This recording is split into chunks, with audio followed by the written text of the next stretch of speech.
இதான் நடந்தது. நான் வேணும்னு செய்யல. நீங்க சந்தேகப்படுற மாதிரி அந்த கொலைய வேணும்னு நீங்க செய்யல, தற்காப்புக்காக செஞ்சது. நிஜமாவா சொல்றீங்க? ஆமா, சூர்யா உங்க வீட்டுக்கு நான் அன்னைக்கு வந்ததை பார்த்துட்டாரு. அப்போ அன்னைக்கு ராத்திரி எங்க வீட்ல மாஸ்க் போட்டு ஓடின மனுஷன் நீங்க தானா? ஆமா, ஒரு வகையில உங்க புருஷனுக்கு என்னாலதான் உங்க மேல சந்தேகம் வந்திருக்கு. அது எதுவும் இல்ல. அவருக்கு முன்னாடியில இருந்தே என் மேல சந்தேகம் இருந்தது. ஒவ்வொரு நிமிஷமும் அவரு என்னை சித்திரவதை பண்ணிக்கிட்டே இருப்பாரு. எப்ப பார்த்தாலும் செத்து போயிடலான்னு தான் நினைச்சுக்கிட்டே இருப்பேன். ஆனா எதிர்பார்க்காம இப்படி நடந்துருச்சு. எனக்கு கல்யாணம் ஆகி 2 வருஷம் ஆகியும் கன்னியாவே இருக்க. அவரு என்னைக்கும் நார்மலாவே இருந்ததில்ல. எப்ப பார்த்தாலும் வாழ்க்கையில எதையும் மிஸ் பண்ணிட்டாதான் நினைச்சிட்டு குழப்பத்திலையும் பிரச்சனையிலுமே வாழ்க்கையை ஓடிட்டு இருந்தாரு. ராட்சச மாதிரி எப்ப பார்த்தாலும் நடந்துப்பாரு. தாலி கட்டின பொண்டாட்டின்னு கூட என்ன பார்க்காம என்ன அடிச்சு சித்திரவதை பண்ணி எவ்வளவோ கொடுமைப்படுத்தினாரு. அதோட விடாம தினம் தினம் அசிங்க அசிங்கமான வார்த்தைகளை பேசுவாரு, திட்டுவாரு. யாரையுமே ஏறெடுத்து பார்க்காத என்ன அணு அணுவா சித்திரவதை படுத்தினாரு. ஒரு நாள் ஊருக்கு போறேன்னு போயிட்டு திரும்பி வந்து என்ன அடி அடின்னு அடிச்சாரு. அதை தாங்கிக்க முடியாதனா தற்கொலை பண்ணிக்கலான்னு முயற்சி பண்ண. அன்னைக்குதான் நீங்க வந்து என்ன காப்பாத்துனீங்க. அதுக்கப்புறம் என் புருஷனுக்கு என் மேல இன்னும் சந்தேகம் அதிகமாயி என்ன இன்னும் சித்திரவதை பண்ணாரு. உங்களால மனசு மாறினா வீட்டை விட்டு வெளியில போகும்போது கோபப்பட்டு என்ன கொல்ல வந்தாரு. தப்பிக்க முயற்சி பண்ணும்போது அவரோட போராட வேண்டியதாயிடுச்சு. அப்ப எதிர்பாராத விதமா அவரை தள்ளி விட்டுட்டு நான் வெளியில ஓடி வந்துட்டேன். அப்புறம் வந்து பார்க்கும்போதுதான் அவரு ரத்த வெள்ளத்துல இறந்து கிடந்ததை பார்த்தேன். என் கையால நானே என் தாலியை அறுத்துக்கிற நிலைமைக்கு ஆளாயிட்டேன். கவலைப்படாதீங்க, சூர்யாவை நீங்க கொலை பண்ணல, உங்களை காப்பாத்திக்கிறதுக்காக அப்படி செய்ய வேண்டியதாயிருச்சு. ஆமா, அன்னைக்கு நடுராத்திரி அப்போ எதுக்காக எங்க வீட்டுக்கு வந்திருந்தீங்க? என்ன காரணம்? அதெல்லாம் அப்புறமா உங்களுக்கு சொல்றேன். முதல்ல உங்க புருஷன் எதுக்கு உங்களை சந்தேகப்பட்டாருன்னு உங்களுக்கு தெரியுமா? முதல்ல இருந்தே அவருக்கு காதல்னு சொன்னாலே ஏதோ ஒரு வெறுப்பு இருந்துகிட்டே இருந்தது. அது எப்ப உருவானதுன்னு எனக்கு தெரியல. அதனாலேயே காதல்னாலும் காதலிக்கிறவங்களை பார்த்தாலும் அவருக்கு கோவம் வரும். எல்லாரும் காதல தெய்வம்னு சொல்லுவாங்க. காதலுக்காக எல்லாரும் உயிரே கொடுப்பேன்னு சொல்லுவாங்க. காதலுக்கு சாவே இல்லைன்னு சொல்லுவாங்க. ஆனா அவரை பொறுத்த வரைக்கும் காதலுங்கிற ஒண்ணு அருவருப்பானது, அழிவு தரக்கூடியது. என்னைக்காவது சினிமாக்கு போனா கூட அங்க வர லவ்வர்ஸ பார்த்து கத்திக்கிட்டே இருப்பாரு, அசிங்க அசிங்கமா பேசுவாரு. அதுக்கப்புறம் அவரே கண்ட்ரோல் ஆகி வீட்டுக்கு போலான்னு என்ன கூட்டிட்டு வந்துருவாரு. வர வழியெல்லாம் அங்க பார்த்தவங்கள திட்டிக்கிட்டே இருப்பாரு. எதுக்குன்னு சொல்ல மாட்டாரா? இல்ல, எவ்வளவு வாட்டி அதை தெரிஞ்சுக்கலான்னு முயற்சி பண்ண. காதலை எதுக்காக இப்படி வெறுக்கிறீங்கன்னு கேட்டேன். ஆனா அதுக்கு பதில் சொன்னதே இல்ல. அவருக்கு வேற ஏதாவது தொடர்பு இருக்கா? அந்த மாதிரி எதுவும் இருந்ததா எனக்கு தோணல. ஏன்னா அவரு கூட இருந்தது வச்சு சொல்றேன். அவரு மனசால யாரையும் காதலிச்சிருக்கிறதுக்கு வாய்ப்பே இல்ல. ஏதோ சில காரணங்களுக்காக கொஞ்சம் கொஞ்சமா அவர் என்ன சந்தேகப்பட்டுட்டே இருப்பாரு. இப்படிதான் ஆரம்பிச்சது. முதல்ல பேப்பர்ல ஏதாவது காதல் தோல்வியை பத்தி போட்டிருந்தாங்கன்னா அத படிச்சு பார்த்ததுக்கு அப்புறம் ரொம்ப கோவப்படுவாரு. முகம் கொடுத்து பேச முடியாது, அந்த அளவுக்கு கோவமா இருப்பாரு. கல்யாணத்துக்கு முன்னாடி அவர் அப்படி இருப்பாருன்னு நான் எதிர்பார்க்கவே இல்லை. தினமும் ராத்திரி தனியா உட்காந்து டைரி எழுதுவாரு. அப்படி அதுல என்னதான் எழுதுவாரோன்னு எனக்கு தெரியாது. அவரு எழுதும்போது பக்கத்துல இருக்கவங்கள மதிக்கவே மாட்டாரு. அந்த டைரிய என்ன பார்க்க கூட விட்டதில்ல. கேட்டாலும் அதுக்கு பதில் சொல்ல மாட்டாரு.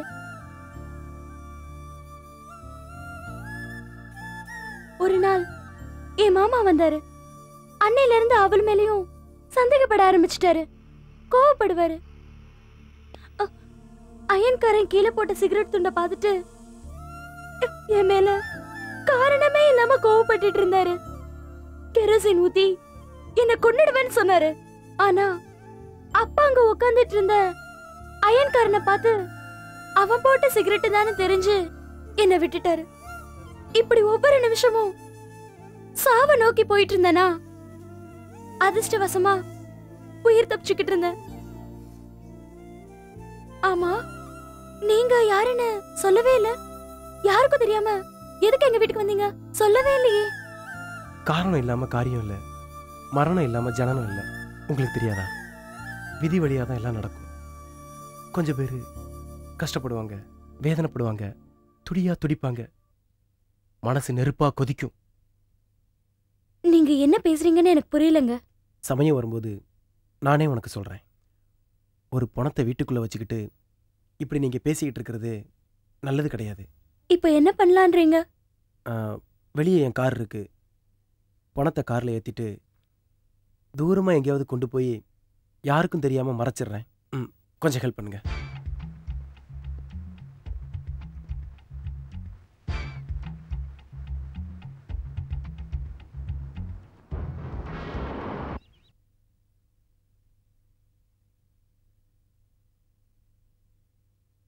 பணத்தை என்ன பண்ணீங்க? சிட்டிக்கு தூரமா ஒரு புதர்ல போட்டேன். அந்த பணத்தை யார் பார்த்தாலும் அடையாளம் தெரியாது. இப்ப அழுது பிரயோஜனம் கிடையாது. நான் வேணும்னு கொல்லல. ஏதோ எதிர்பார்க்காம இப்படி நடந்துருச்சு. என் நிலைமையில யாரு இருந்தாலும் இதான் நடந்திருக்கும். ஆனா எனக்கு இந்த நிலைமை வரணும். என்ன பண்ணணும் ஏது பண்ணணும்னு 2 நாளைக்கு யாருக்கும் தெரியாம இருக்கணும். முக்கியமா போலீஸ்க்கு.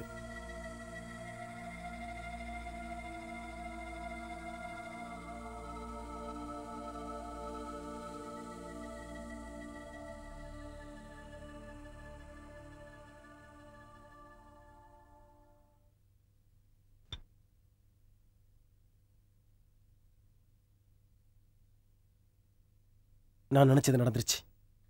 என்னது? என்னாச்சு? உன் புருஷனுக்கு பதிலா ஸ்ரீகாந்த்னு ஒருத்தர் ஃப்ளைட்ல போயிருக்காரு. அவரு செத்து போயிட்டாருன்னு பேப்பர்ல வந்திருக்கு.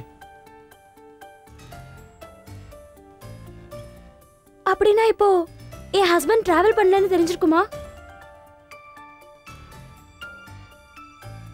போலீஸ்க்கு இந்த விஷயம் தெரியாம இருக்கிற வரைக்கும் பரவாயில்ல. தெரிஞ்சதுன்னா முழு ரகசியமும் நிச்சயமா வெளியில வந்துடும்.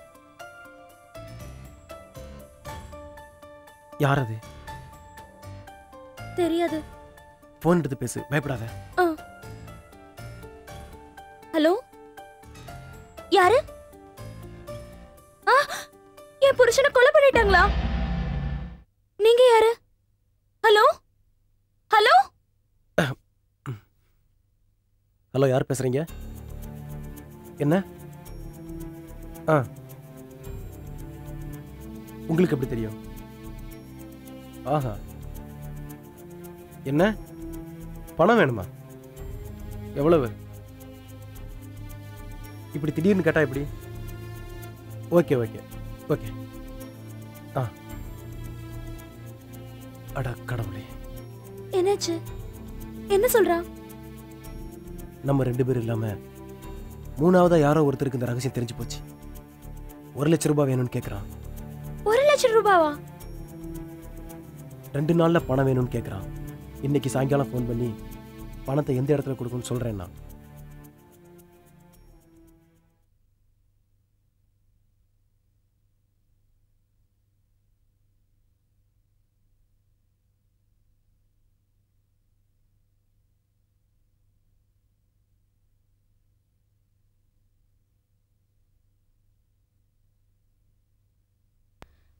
என்னாச்சு? பணத்தை கொடுக்கறதுக்காக போனேன். ஆனால் அங்கே எஸ்ஏ வந்ததுனால பிளாக்மெயில் பண்ணவன் வராமல் போயிட்டான். என் விஷயத்துக்காக நீங்க ரொம்ப கஷ்டப்படுறீங்க, டென்ஷன் ஆறீங்க. சரி, பிளாக்மெயில் பண்ணுறது யாரு?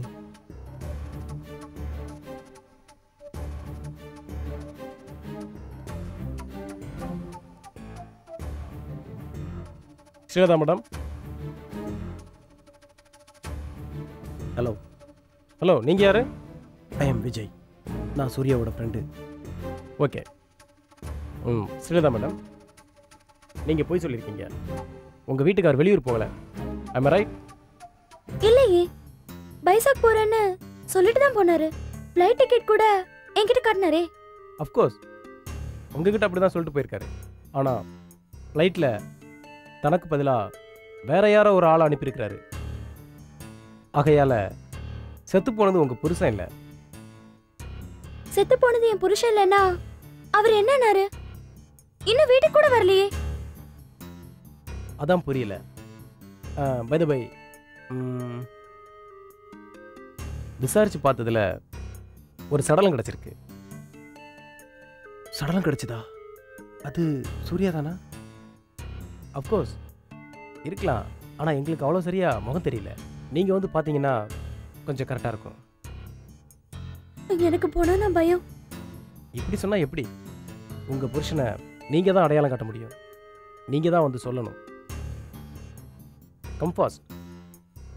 எஸ்ஏ சொல்கிறார்ல, பரவாயில்ல போங்க.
ஹலோ.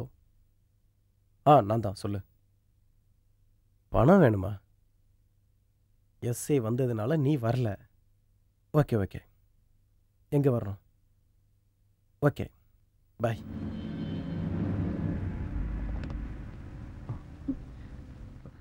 என்னாச்சு? பணத்தை பார்த்தேன், ஆனா தெரியாத மாதிரி நடிச்சிட்டு வந்துட்டேன். எதுக்காக? என்ன எஸ்ஐ கிராஸ் கொஸ்டின்ல கேட்டாரு, ஆனா நான் எதுவும் சொல்லல. ஓகே, அந்த பிளாக்மெயில் பார்ட்டி ஃபோன் பண்ணா, பணம் வேணும்னு கேட்டான். நான் போய் கொடுத்துட்டு வந்துடுறேன். எனக்கு ஏதோ பயமா இருக்கு.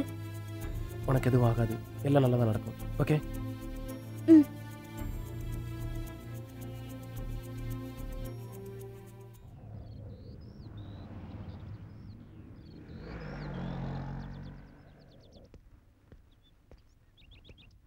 நீங்க பணத்தை தூக்கிட்டு வந்ததையும் முகத்துல ஆசிட் ஊத்தினதையும் நான் பார்த்தேன்.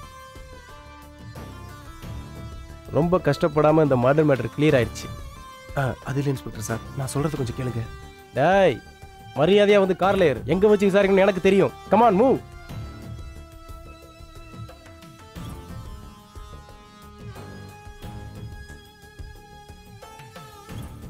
ஸ்ரீலதா மேடம், உங்க வீட்டை சர்ச் பண்ணணும். சர்ச் பண்ணுமா? எதுக்கு? சொல்றேன்.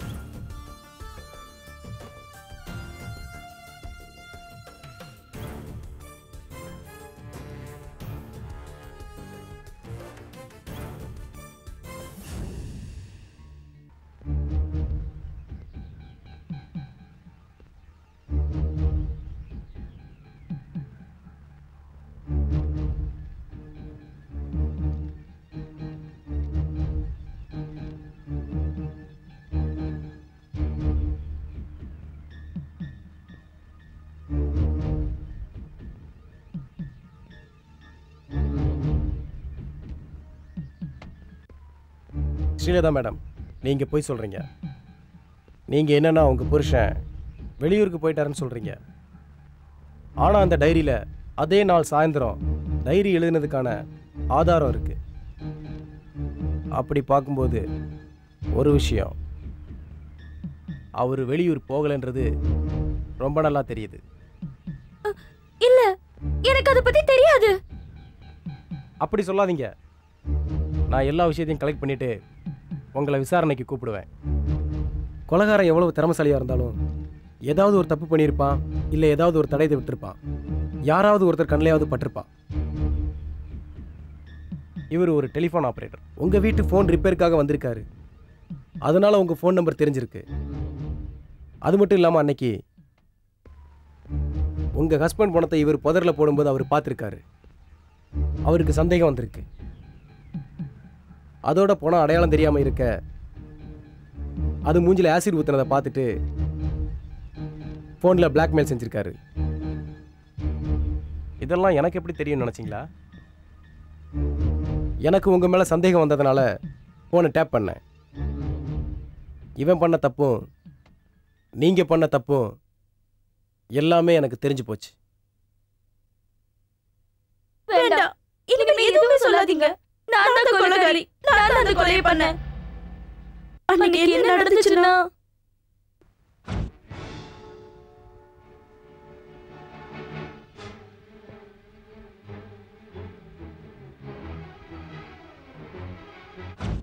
அவரை என் கையாலேயே கொன்னுட்டேன். அப்படின்னு நீங்கள் நினச்சிக்கிட்டு இருக்கீங்க. ஆனால் சூர்யா செத்தது அந்த மாதிரி இல்லை. சூர்யாவை கொலை பண்ணவங்க ஒத்துக்கணும். விஜய் சார், உண்மையை சொல்லுங்க. இப்போதைக்கு எனக்கு வேற வழி இல்லை. உண்மையை சொல்கிறேன். எனக்கு ஒரு தங்கச்சி இருந்துச்சு. அவ பேர் லதா. என் தங்கச்சின்னா எனக்கு உயிர்.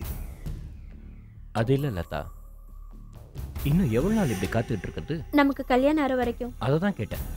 நம்ம கல்யாணம் எப்போ நடக்கும்னு? உங்களுக்கு வேலை கிடைச்சதுக்கு அப்புறம். எதுக்கு இந்த அவசரம்? முதல்ல வேலை, அப்புறம் தான் கல்யாணம். அதெல்லாம் சரிதான். ஆனால் உன்னை பார்த்துட்டு இருக்கும்போது எனக்கு வேலை தேடவே தோணல. So advance booking பண்ணணுன்றீங்களா?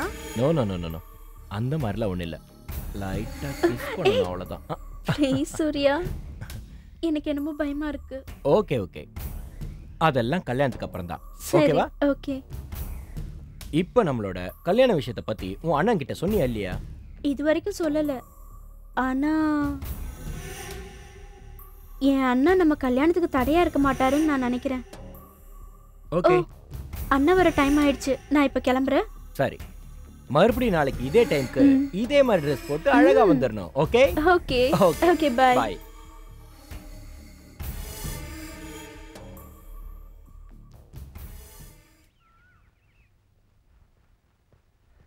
Hi Latha. Hi. உனக்கு ஒரு குட் நியூஸ் சொல்லணும். சொல்லுங்க. நாளைக்கு நான் இன்டர்வியூ போறேன். ம். எனக்கு அந்த வேலை கண்டிப்பா கிடைச்சிரும். ம்ஹும். அதுக்கப்புறமா நீ எனக்கு சொந்தமாயிடுவ. ஆஹா, அந்த விஷயத்தை நினைச்சாலே ஹாப்பியா இருக்கு. ஆஹா, சார் இன்னைக்கு ரொம்ப சந்தோஷமா இருக்கிற மாதிரி இருக்கே. அம்மா, இதெல்லாம் நிஜம்தானா? உனக்கு ஒரு விஷயம் தெரியுமா? இந்த உலகத்துல உன்னை விட்டா எனக்கு வேற யாரும் கிடையாது. ம்ஹும். என் மனசு பூராவும் ம். நீ மட்டும்தான் இருக்க. ம்ஹும். நீங்க என்ன இவ்ளோ காதலிக்கிறீங்களே, ஒருவேளை இதெல்லாம் நடக்காம போயிடுச்சுன்னா? ஓ லதா, கனவுல கூட இந்த மாதிரிலாம் நினைச்சு பார்க்காத. நீ இல்லாதனா செத்த போன மாதிரி கிடக்கணும், பாத்துக்கோ. நீயும் என்னை விட்டு போயிட்டா நான் பைத்தியம் மாதிரி சுத்துவேன். அதுக்கப்புறம் நான் எப்படி இருப்பேன்னு எனக்கே தெரியல. லதா, நீ கனவுல கூட என்னை விட்டு தூரம் போகக்கூடாது. அந்த நிமிஷத்துல நீ என்னை விட்டு பிரிஞ்சா கூட நான் பைத்தியக்கார மாதிரி இந்த உலகத்துல சுத்திக்கிட்டே இருப்பேன். சரி சரி சூர்யா, நான் சும்மா விளையாடினேன். நீங்க என் மேல எவ்வளவு பிரியமா இருக்கீங்கன்னு தெரிஞ்சுக்கணுமா லதா? என் மனசை பாரு, அதுல கேக்குற சத்தத்தை கேளு. ஐயோ, லதா லதான்னு கேக்குது இல்ல? ஓகே ஓகே சூர்யா, எல்லாரும் பாக்குறாங்க. என்ன ரொம்ப காதலிக்கிறீங்கன்னு நான் நம்புறேன். ஓகே, ம். வாங்க எங்கேயாவது உட்கார்ந்து பேசலாம். அதிர்ஷ்டம் பண்ணிருக்கேன் தெரியுமா? நீ எனக்கு வேணும். நான் உன் கூட வாழணும். நானும் உங்களோட வாழணும்னு ரொம்ப ஆசைப்படுறேன். நான் தூங்கும்போது கண்ணை மூடினா கூட என் கண்ணுக்குள்ளேயே நீ தான் வந்து தொந்தரவு பண்ற. எனக்கும் அப்படிதான். நீங்க எப்படியாவது ஒரு தடவை எங்க அண்ணன் கிட்ட நம்ம கல்யாண விஷயத்தை பத்தி பேசுங்க. இங்க பாரு, காதல் வச்சுங்க எப்பவும் கல்யாணம் பண்ணிட்டு என்ன பண்ண போறாங்கன்னு தான் கேக்குற. வேலை எதுவும் இல்ல, ஆனா குடும்பம் மட்டும் பண்ணிட்டு இருக்காங்கன்னு சொல்லவா? சொல்லுங்க. அப்படி சொல்லக்கூடாது. எனக்கு கூடிய சீக்கிரமே வேலை கிடைச்சிரும். அதுக்கப்புறம் அடுத்த நிமிஷமே நம்மளுக்கு கல்யாணம். சரியா? கரெக்ட். அது வரைக்கும் 2 பேரும் காதலிக்கலாம். இப்போ இப்படியே தான் இருக்கணும். Okay okay. உங்களை நினைச்சா எனக்கு ரொம்ப பெருமையா இருக்கு. தேங்க்ஸ்.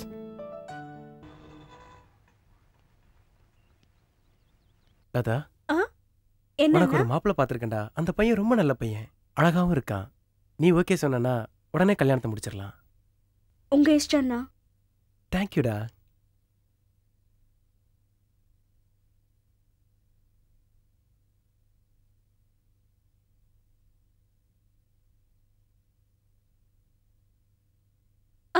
ஏ லதா, எதுக்காக என்ன பார்த்தன ஓடி ஒளிய பாக்குற? எங்க அண்ணா எனக்கு கல்யாணம் பேசியிருக்காரு. அப்புறம் எதுக்காக என்ன லவ் பண்ண? என்ன காதலிச்சுட்டு இன்னொருத்தனை கல்யாணம் பண்ணி போறியா? இதுக்காகவா என்ன காதலிச்ச? என் மனசுல ஆசையை வளர்த்த? நான் அப்பவே உங்களை வந்து பேச சொன்னேன். நீங்க தான் வேலை வேலைன்னு நேரத்தை வேஸ்ட் பண்ணிட்டீங்க. அதனாலதான் எங்க அண்ணன் இந்த கல்யாணத்தை நிச்சயம் பண்ணிட்டாரு. நோ, அப்படி நடக்கூடாது. அப்படி நடக்கூடாது. உன்னை கல்யாணம் பண்ணியே தீர்வேன். கல்யாணம் பண்ணியே தீர்வேன். நம்ம உடனே கல்யாணம் பண்ணிக்கலாம். வா, இப்பவே போய் ஒரு ரிஜிஸ்டர் ஆபீஸ்ல கல்யாணம் பண்ணிக்கலாம். என் நிலைமையை புரிஞ்சுக்கோங்க. என் அண்ணனை மீறி நான் கல்யாணம் பண்ணிக்கிட்டா என்ன மன்னிக்கவே மாட்டாரு. நான் சொல்றது கேட்கலனா நானும் உன்னை மன்னிக்க மாட்டேன். இன்னும் கொஞ்ச நேரத்துல நம்ம கல்யாணம் நடந்தாகணும். போலாம். சூர்யா ப்ளீஸ் என்ன விடுங்க. சூர்யா, சூர்யா விடுங்க. என்ன புரிஞ்சுக்கோங்க சூர்யா. சூர்யா, சூர்யா என்ன விடுங்க. சூர்யா ப்ளீஸ். ஏன் இப்படி எல்லாம் நடந்துக்கிறீங்க? நான் சொல்றேன்ல. Latha, Latha. Oh my god. அம்மா, லதா, லதா, லதா, லதா என்னாச்சு? லதா, லதா, லதா, லதா, லதா, லதா. உன்னை யார் ஏமாத்துறாங்களோ அவங்கள நான் பழி வாங்காம விட மாட்டேன். சூர்யா பண்ண பிரச்சனைனால எத்தனையோ காலம் கஷ்டப்பட்டேன். செத்துப்போன தங்கிக்காக எத்தனையோ நாள் வருத்தப்பட்டேன். என் வாழ்க்கையில சூர்யா யாருன்னு தெரியாம நான் தவிச்சேன். அப்படியே கொஞ்ச நாள் போச்சு. ஒரு நாள் புக்ஸ் ரூமை க்ளீன் பண்ணும்போது லதாவோட டைரி கிடைச்சது. சூர்யாவோட ஃபோட்டோவும் கிடைச்சது. சூர்யாவோட ஃபோட்டோவை வச்சு அவனை தேட ஆரம்பித்தேன். இந்த ஏரியாவில் சூர்யா இருக்கிறத நான் பார்த்தேன். ஒரு நாள் ராத்திரி சூர்யாவை கொல்றதுக்காக அவங்க வீட்டுக்கு போயிருந்தேன். ஸ்ரீலதாவை பார்த்துட்டு கொலை பண்ணாமல் வந்துட்டேன். ஆனால் எனக்கு மனசு ஆறல. மறுபடியும் வந்தப்ப ஸ்ரீலதா தற்கொலைக்கு முயற்சி பண்ணிக்கிட்டு இருந்தா. சூர்யா சேடிஸ்ன்னு தெரிஞ்சது. ஸ்ரீலதா வேதனைப்பட்டதை பார்த்து அவனை நான் கொன்னே தீரணும்னு நினைச்சேன். நான் வீட்டுக்குள்ள வரும்போது சூர்யா என்னை பார்த்துட்டான். நான் அவங்ககிட்ட இருந்து தப்பிச்சு ஓடி போயிட்டேன். ஆக்சுவலா நான் சூர்யாவை கொல்லணும்னு தான் நினைச்சேன். ஆனா என் தங்கச்சி இடத்துல ஸ்ரீலதாவை பார்த்ததுனால அவ வாழ்க்கையும் நான் நாசம் பண்ணக்கூடாதுன்னு நான் கொல்லாம விட்டுட்டேன். மறுபடியும் அது மாதிரி எதுக்கோ இந்த பக்கம் வந்தேன். ஸ்ரீலதாவையும் பார்க்கலாமேன்னு வீட்டுக்கு வந்தேன். ஆனா அப்பதான் சூர்யா செத்து கிடந்தாரு. இதுதான் சார் நடந்தது. உண்மையா சொல்றேன், சூர்யாவை நான் கொல்லல சார். அப்படின்னா சூர்யாவை கொலை பண்ணது ஸ்ரீலதா தான் சொல்றீங்களா?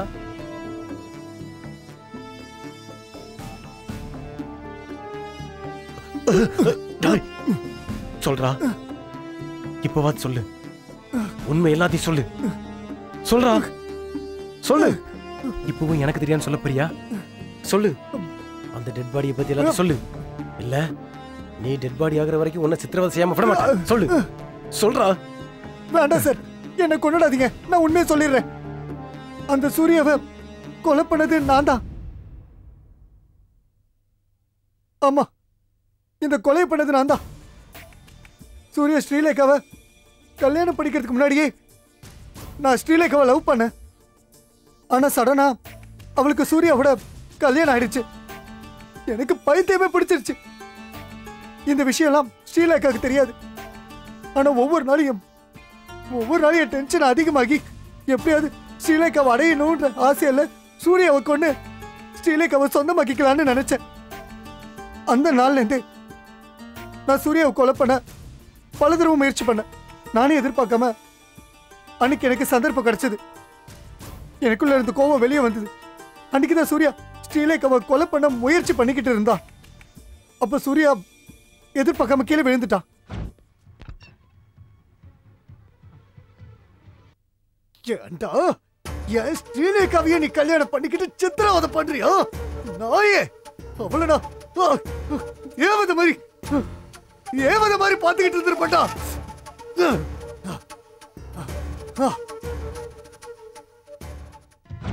அங்கிருந்து தப்பிச்சு ஒரு இடத்துல ஒளிஞ்சிட்டு இருந்தனா அப்பதான் நீங்க வந்ததை பார்த்த. பணத்தை கொண்டு போய் புதர்ல போட்டது எல்லாத்தையும் பார்த்த. அப்போ என் மைண்ட் மாறி உங்களெல்லாம் பிளாக்மெயில் பண்ணி பணம் வேற கேட்டேன். ஆனா எனக்கே தெரியாம அங்க நான் மாட்டிக்கிட்டேன். இத்தனைக்கு அப்புறம் இப்போ இந்த உண்மையை நான் எதுக்காக சொல்றேன்னா, நான் பண்ண கொலைக்காக நான் காதலிச்ச ஏன் ஸ்ரீலேகாவோட வாழ்க்கை நாசமாயிடக்கூடாது. இன்ஸ்பெக்டர், என்ன அரெஸ்ட் பண்ணுங்க. உண்மையான கொலைகாரன் நான் தான். நானே என் குற்றத்தை ஒத்துக்கிறேன். இதை பாருங்க மிஸ்டர் விஜய், நீங்க ஸ்ரீலதாவை இந்த கொலையிலிருந்து தப்பிக்க வைக்கணும்னு முயற்சி பண்ணது எனக்கு உங்க மேல சந்தேகத்தை ஏற்படுத்துச்சு. நான் உங்க மேல சந்தேகப்பட்டதுனால தான் இந்த பிளாக்மெயிலர் எனக்கு கிடைச்சான். எனிகோ, உங்களை கஷ்டப்படுத்தினதுக்கு we are very sorry. It's okay. Okay. Mister நடரா.